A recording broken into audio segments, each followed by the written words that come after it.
So we're talking about change is hard and pushing the boundaries of lymphedema care. I've been involved in change a lot. I've tried to push a lot of boundaries, and that can be quite difficult at times. So let me just go through that. Where does it all start? Well, it all starts with passion, and us all being passionate about the things in which we do, the job in which we have. But before it starts with passion, a little bit of it starts with identity. Who are we? What pushes our buttons? What allows for us to move forward? And that's what comes from our roots, comes from our beliefs. And I can't see my slides there, so we'll have to go up here and stand still, which is difficult for me as well. And also thinking about what's the real me, because our identity is what drives us forward, what we believe in, what's the real me. And sometimes we kind of have two identities. The one that is the real me, and the one that is the one that our ego may do, or the negative voice in your head may control. And so that's our biggest obstacle. So when we're thinking about identity, it's kind of the missing piece of the jigsaw. And bear with me, because you'll be thinking, what on earth is she going on about? We're talking about change. So just bear with me. Identity is a missing piece of the jigsaw, and sometimes with identity, we'll send our patients to Alcoholics Anonymous, just reinforcing the fact that they're an alcoholic, and you're always going to be an alcoholic if you go to Alcoholics Anonymous, because you're not a non-drinker. So our identity is what we're seeing in those places, and nothing can and nothing ever will exceed the relationship that we have with yourself, because we don't allow it to. We get in our own ways. So identity creates how we feel, how we think we should respond to something, how we are thought to respond to something, and what we may choose, and whether we're consciously choosing what we're doing, because sometimes we're not consciously choosing. And Elliot asked me if I would talk about kind of my journey, and so I'm doing that and standing out a limb on doing that. Because behaviour is a consequence of our thoughts, and that's the script. So if you've not heard me talk about the script before, it's the negative voice in your head. It gets laid down a page per day with the values that come from our parents, or it comes from the people that we encounter, or their beliefs, and it gets enforced onto us. And we walk around and carry this big book of script of what we believe to be true and how we should respond. It's already been mentioned about the imposter syndrome. Well, it's that negative voice in your head that tells you that you're rubbish. It tells me that you're asking, what on earth is she talking about today? It's the internal chatter that tells you that you're fat, that you're wearing the wrong clothes, that you don't look great, that you're wondering what I'm doing with all these wires which are hanging down on me. And that I call nagging Nora. And nagging Nora sits on my shoulder and nags me all the time. She tells me whether I'm doing the right things. She tells me whether I'm doing the bad things. She actually pretends to be my friend, and she's really not, because she puts me down. And sometimes how we talk to ourselves is not how you talk to your best friend. Never go up to your best friend and go, oh my God, what are you wearing? You know? So, me, well, a mom, a daughter, a nanny, a dog mom. And when I wrote this, in fact, when I've talked about this slide many times, nurses first. So I'm a nurse first. But is that the way it should be? Should I really be a nurse first, or should I be a daughter, a mom, a nanny, and a dog mom first? So that, again, is where do we put ourselves when we're working through this. But definitely a learner, a trainer, a clinician, a change maker, and an innovator. I started at Walsall Lymphoedema Service back in, whenever that was, 92 or something, and then went over to Compton Hospice. Set up the Duck UK, which we changed to the Lymphoedema Training Academy back in 2014, when we had more innovation coming in place. Then I went over to the dark side and went to industry, because we were very privileged at Compton to have lots of gadgets, lots of innovation, IPC and bioimpedance and photobiomodulation and laser and all the brilliant stuff, but just we had it. So going over to industry meant that we could actually get a lot of that into your domain as well. Became self-employed, quite a scary thing, and introduced ICG imaging, which is indocyanine green imaging, where we inject a little bit of dye into the skin and we use a near-infrared light, and we can see fluorescence of the lymphatics. I'll tell you a little bit about that in a minute. So, and introduced fluoroscopy-guided manual lymphatic drainage. But being an innovator, well, it means, and many of us are innovators in here, I'm sure, that, well, your brain doesn't stop. And we just heard you climbing a mountain and constantly thinking. My brain doesn't stop. I'm constantly thinking there must be more to this. Surely it's not just compression. Surely it's not just MLD. Surely, all these things. There must be something bigger and better and easier for our patients, surely. So not accepting the status quo when we're thinking about change. But the problem is when you're an innovator, when you're pushing at change, and you may well feel this, is that you're a bit like Marmite. It's a hard place to be. You get yourself a reputation, you put your head above the parapet, standing here and people will say, ask Jane, she'll push that forward for you. Well, that's hard. It's a really hard place to be, but it's an important place to be. And it's an important place for you to be there. When we're talking about leaders, where do your leaders come from? It invokes conflict because change is hard, but also because your peers don't like it, or some of them might not like it, because they don't like me, or because it's a threat, or because I could be wrong. The message I've got, the ideas I've got, the thoughts that we've got and we create could be wrong. And I was wrong once. And people are out there to destroy you, to protect themselves, to protect their beliefs, and rightly so, absolutely, to protect what they to believe in, their goals, their position. But what drives you, what drives me, what drives us all, what is that passion, and we're going to come on to passion in the end, is our patients. Of course it is, because something has to be better, easier for them. And why is change hard? Well, change is hard because our human brains were never meant to change. We're happy with stability and with routine. It's comfort, difficult outside your comfort zone. Nothing ever grows there. And emotionally, it's that fight or flight mechanism of resistance, fear, uncertainty. And also professionally, we have to balance what is innovation and what is patient safety. But the problem is, for me, it's the same old, same old. We've been doing the same old since I started in lymphedema management, really, trying to push those boundaries. And if we just have a look at this, if we just have a look at the modern telephone, or even the old one 100 plus years ago, that's when Mascani Man was done. That's when they dissected him, when we saw lymphatics. And then if we look at the 80s, we've got the Kaplan's dissection and the Duck's dissections, and there is the venous staroscarpa we talked about yesterday, that venous and lymphatic network, where we empty those nodes, we empty the venous system as well. And then 2025, we're seeing moving lymphatics, but actually it was 2014 or 13. We're seeing moving lymphatics, that was 10 years before. We've been doing it for a decade. But if we look at models of lymphedema management, we've kind of been talking about the same things, phase 1, phase 2 treatments, going back to the 80s and early 90s.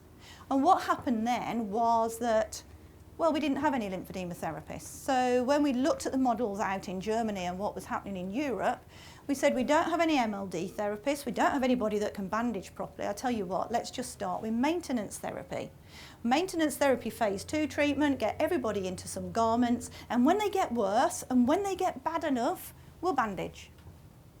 So we'll wait until our patients get worse. So we're doing it back to front, but it's embedded in what we're doing now, and that's really difficult to change. And back 12 years ago, we talked about, well, some people might have heard of the 4 cornerstones of care, but for the last decade or more, we've been trying not to call them that.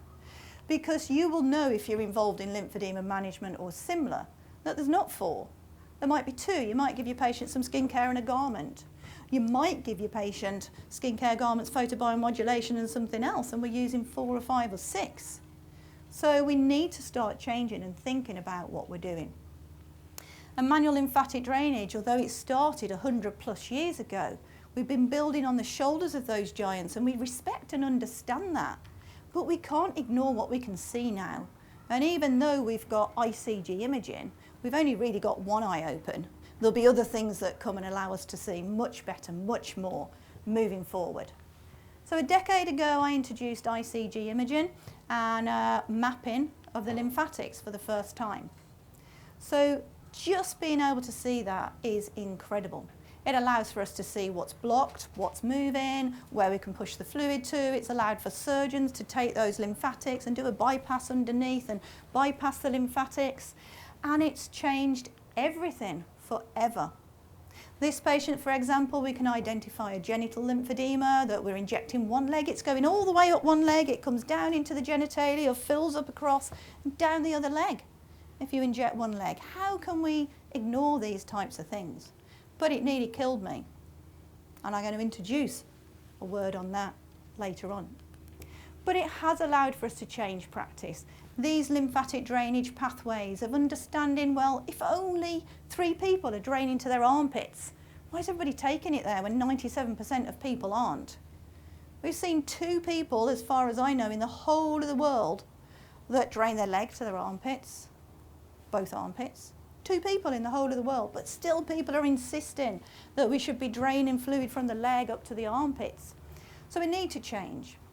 And innovation has allowed for us to bring many things back into fashion or to modify and improve them.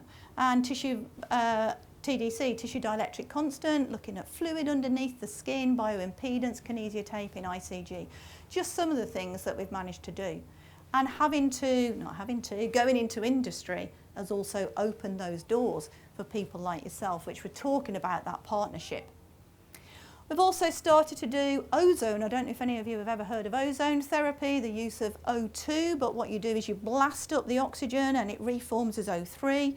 And then when we infuse it back into the body, that third singlet of oxygen will be attached to the other blood and have an anti-inflammatory, antimicrobial, antibacterial effect. Incredible stuff. We inject it into joints and lots of things for Lyme disease, fibromyalgia, and so on. So there's lots of things to be thinking about, but sometimes we have to go back to basics. And if you've all seen a picture of the skin, I don't know how often you look at this and think there's no lymphatics. I found one with lymphatics, which is incredible and brilliant.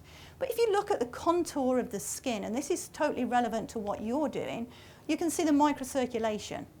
And under the microcirculation, you see that contour of the skin where you've got your lymphatic in there. It's holding high pressure to the microcirculation. But as soon as you start to develop fluid, the pressures change in the microcirculation and fluid leaks out.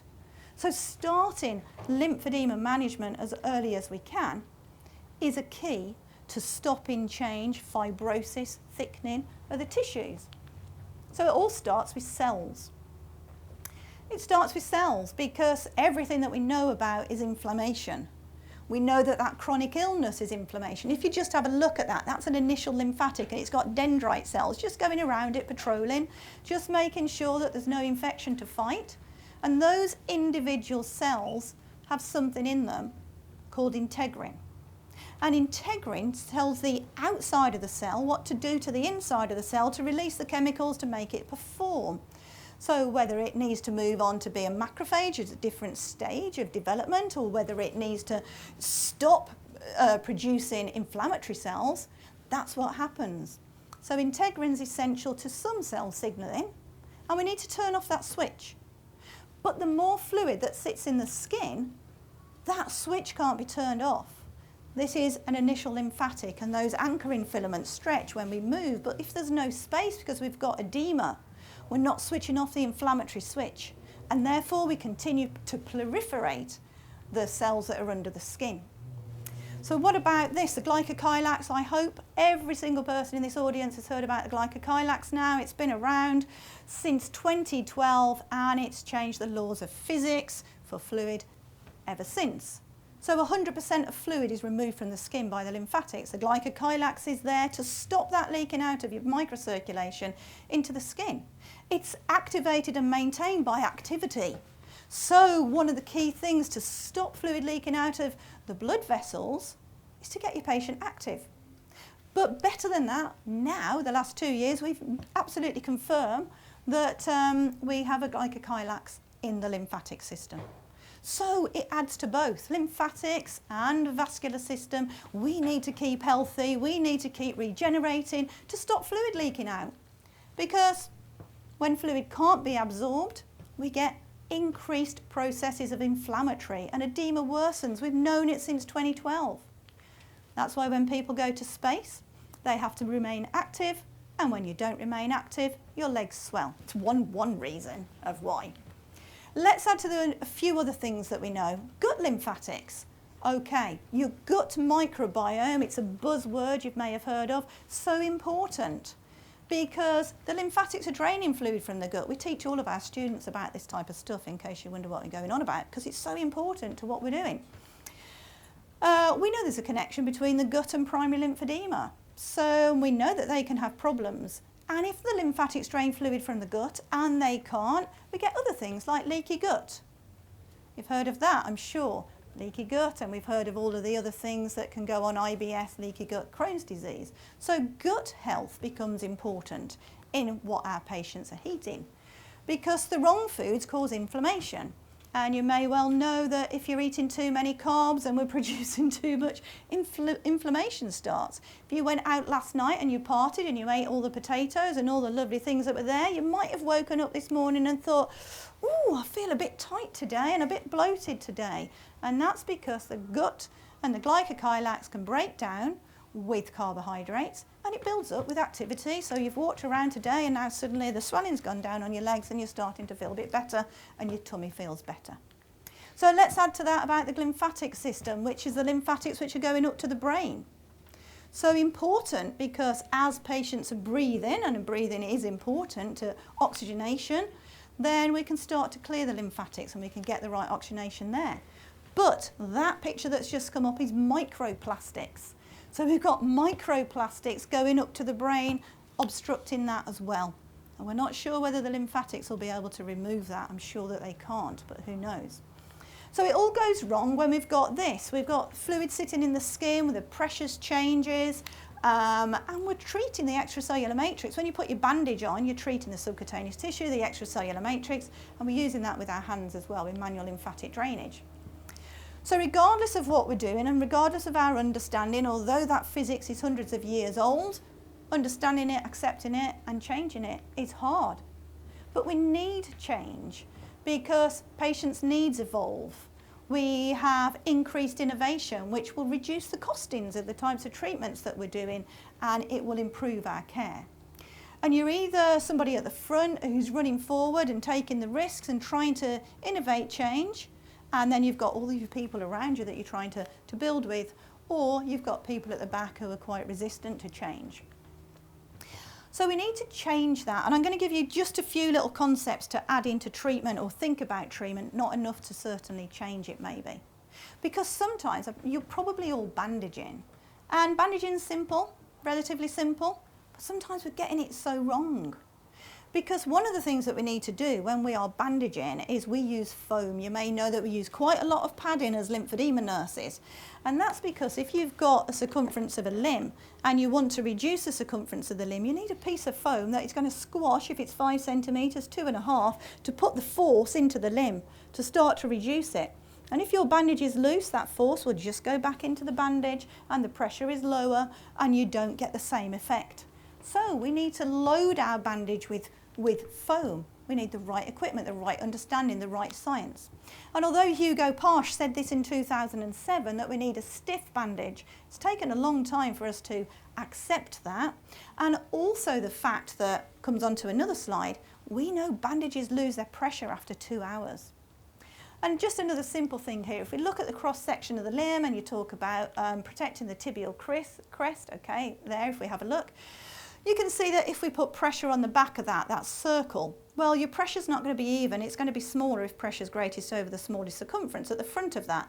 Yet we insist on putting one tiny bit of foam around a leg, and when we need to be really padding to get a good even pressure around a leg. So we need correct training and education.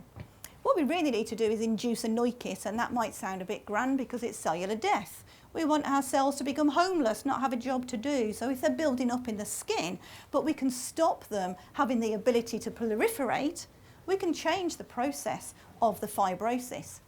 So when we bandage, we need to maintain the pressure and not for it to reduce. So we maintain the pressure because if the bandage is reduced after 2 hours, we've got to put it back on again after 1. We don't put it back on, we just put a top layer on to tighten it all back up again. So we're doing things now by being able to turn off the trigger switch, and things that were taking us 10 days, 15 days, in 3 days. we maintain a high stiffness factor, we reapply the bandage, we apply it at 90 millimetres of mercury is normal in lymphedema management, knowing it's 45 after a couple of hours. So we've changed all of that in our treatment protocols. So our treatment protocols are a 3-day treatment protocol. We see the patient, not the bandage. We see the patient, we bandage them, we do manual lymphatic drainage to the top of the limb because we're going to push that into the genitals or into the breast if we don't. We get the patient exercising 20, 30, 40 minutes depending on what they can do. We whack a bandage on top of it. We sometimes use heat as well. That's another story and another discussion. And we do manual lymphatic drainage again, get the patient exercising again. We select the right patients, whip it all off, get them in a really short stretch wrap so the patient is educated, they can self-reduce the rest of the day and they come back into us the next day. So because I don't have enough time, here's one case study, 3 days bandaging, 26 years of bilateral leg swelling, probably more than that because she was on diuretics for 40 years, and we reduce her legs by 3 litres each in 3 days, that's a litre a day. So by looking at that, by thinking about the science that goes behind it, we can do it really well. What doesn't work so well is leaving bandages on for days, not having enough compression, not having enough padding, and not applying the therapeutic dose for that patient with their condition in order to respect that. So doing the small things really well makes a big difference. But change is hard.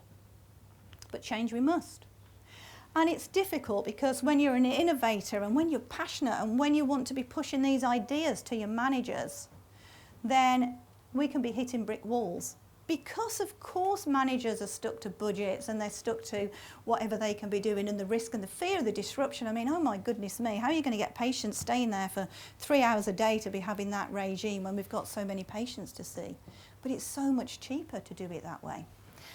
So when we can gather the information, find your cheerleaders, as we talked about earlier, it's been mentioned several times, the evidence and the confidence, then we get people who are accepting and listening, understanding costs and savings, and we start to move forward a little bit. Change is hard sometimes because we tell ourselves it is, whatever that be, whether that's you trying to lose weight, whether it's whatever the goal is of that change, it's difficult. Because it's predicted by us as people, our position. The script, the negative voice in your head gets in the way and stops you making those changes because of your fear. So I want to introduce you very quickly, because I'm sure my time is ticking away, to passion.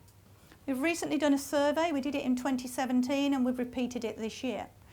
Passion, why do healthcare professionals lose it?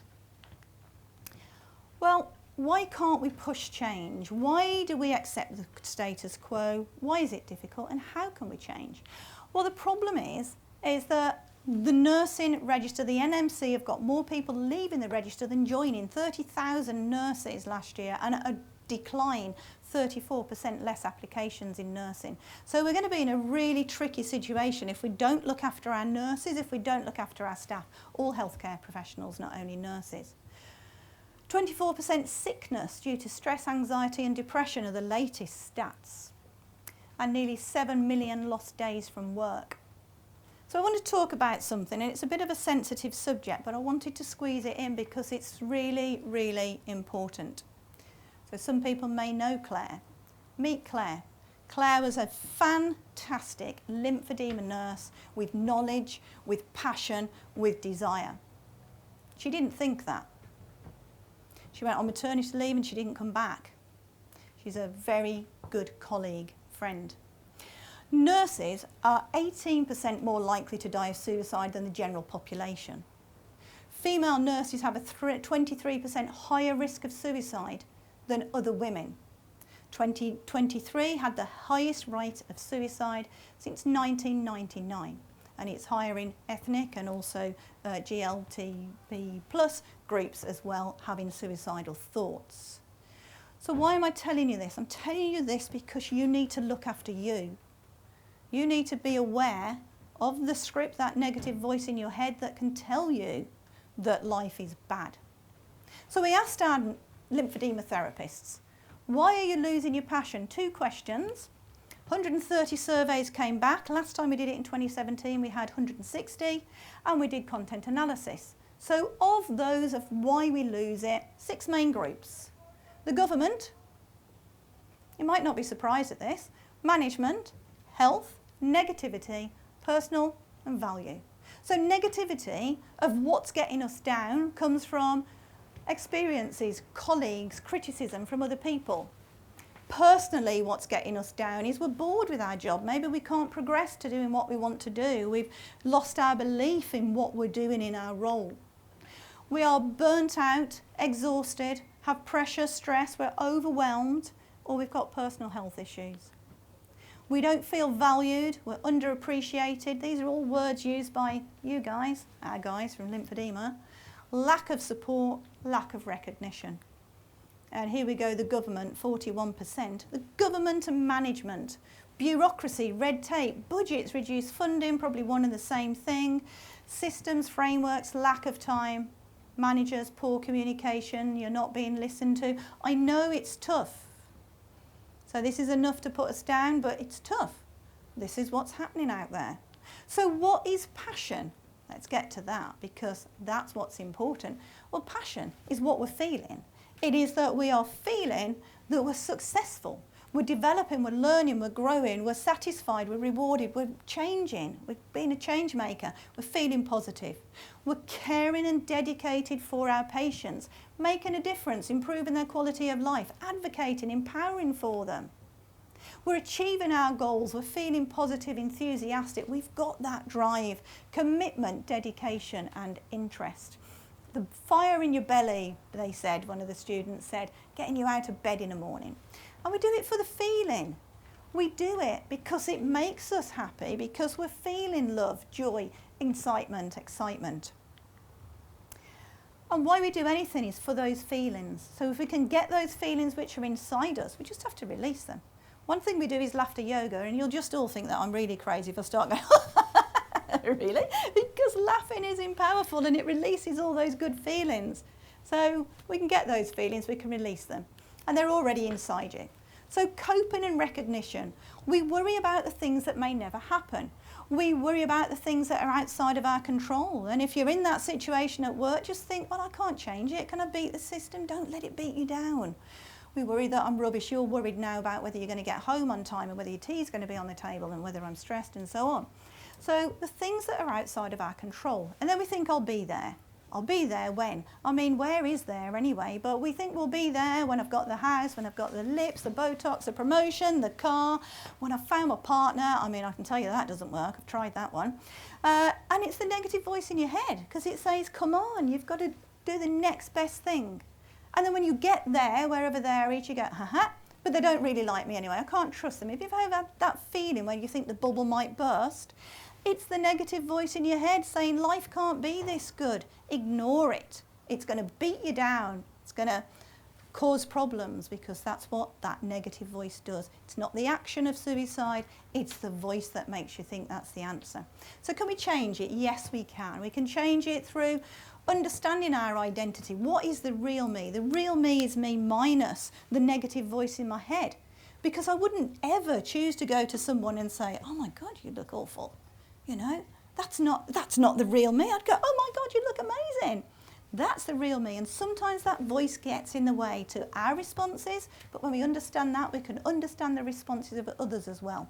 So the script isn't the opposite of you, it's the absence of you, and you are the real me without it. So remember that the script will also fool you, that negative voice in your head. It will say, eat the cake, you've had a tough day. And you don't want to eat the cake, but you eat the cake and you go, yeah, I have had a tough day, I'll eat the cake. And then it goes, what are you doing eating that cake, you fat, whatever. So it pretends to be your friend. So remember, you're not broken and you don't need fixing, and it's just a little bit of light will brighten up a dark room. Look after yourself, because you cannot play at life. So you have to be aware, you have to be conscious of that voice, change that behaviour, because sometimes we're living beyond our expectations. And sometimes my dad and mom at the end of COVID thought they could go and live the rest of theirs, and that didn't happen. So don't wait, move on, because health is true wealth, and without it we're dead. So say, I'm well, I'm confident, I'm beautiful, I'm confident, and I am succeeding. And know to ignore the negative voice in your head. And if you ask your patients if you make a difference, they absolutely say they will. Got one slide, sorry Beck. The road is long, but you're your own driver. Tune in your sat-nav, have the end in mind, don't worry if you diversify along the way, and know that you're all superheroes. Thank you for your time.